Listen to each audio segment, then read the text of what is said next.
Gendarmes et 450 élèves du collège Robert Doisneau devront désormais cohabiter. Une surveillance mise en place à la rentrée et une coopération qui a toujours existé entre chefs d'établissement et forces de l'ordre.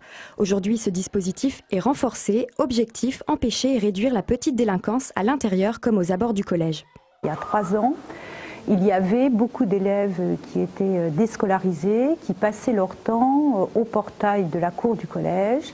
Donc très souvent, en fin de journée, ils étaient quand même pas mal alcoolisés. Autre constat porté par les gendarmes cette fois, les risques d'intrusion et d'échange avec l'extérieur.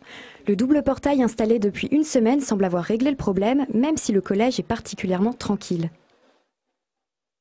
Je pense qu'il est toujours plus facile de prévenir que de guérir.